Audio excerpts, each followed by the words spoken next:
Fumble on the play is having the ball and damn, dropping it.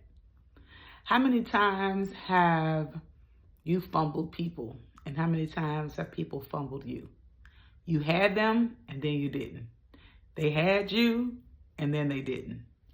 A lot of times I will think about, some of the people that I encountered that I no longer have access to. And then I think about the people that no longer have access to me. I'm Kia McLean, the poet, the healing pen coach. I work primarily with women to use the pen as a tool and a resource to heal. Now, here's something very interesting that we can take in about fumbling people. One of the things that we can take in about that is that person probably came into your life to be a lesson so that you can learn how to nurture, honor, protect those relationships better going forward. So those people just happen to be the people that, were a part of your life as you learned how to navigate through and appreciate those in your life that you didn't want to fumble on, right? And then the people that fumble us, it might be a lesson for them to learn how to honor and protect and really understand what good relationships and connections look like. Because a lot of times when people fumble us, they don't get to get a new key card. It's now they are standing on the other side of the door where it says authorized only. And so what does that look like? What has it looked like for you being on the end of that where you fumbled people? And what has it looked like for other people as it relates to you and them fumbling you? When I journal and I go back and I read my journal and I am able to assess certain situations and scenarios that have taken place, I'm able to really hone in on exactly what those bullet points were. And then I can be aware of those things when I see it in other people so that they don't get full access. So this is how you don't repeat the cycle, because I looked at the behaviors of the people that fumbled me and that I had to release.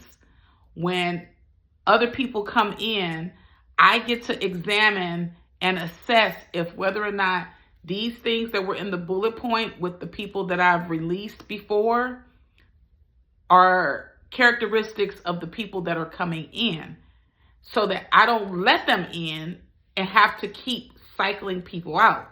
Because one of the things that I experienced was first not cycling people out, right? That was like the first part of, I didn't even understand that. Then the second part was, okay, I have to cycle people out, but I didn't have a system in place to be able to determine that. And it was only when those big things happened where I completely released them out of my life or dismissed them. Then I went from that to, okay, look at your journals, be able to assess what's in the journal so that you can then make a determination of whether or not this person even gets full access. Sometimes people get limited access and then they end up getting dismissed later down the road because I come to understand that, they don't need to get full access because they have some of the characteristics of the people before that I've had to completely release. And those are the people who fumbled, right?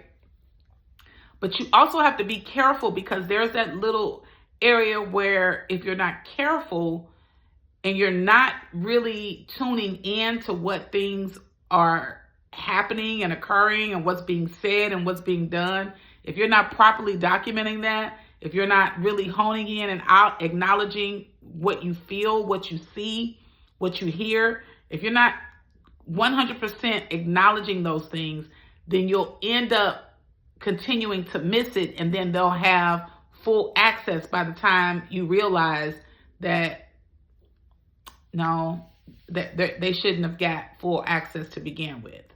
And as a person that has had to learn some of the same mistakes, that is one of those mistakes that I had to learn over and over and over, because people were getting access too soon.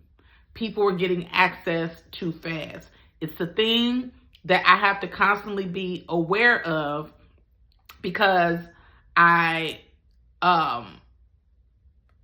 genuinely just like people, right? Most people. But I also genuinely know that people are not genuine like that. And a lot of people aren't. And so I had to sit with myself about that.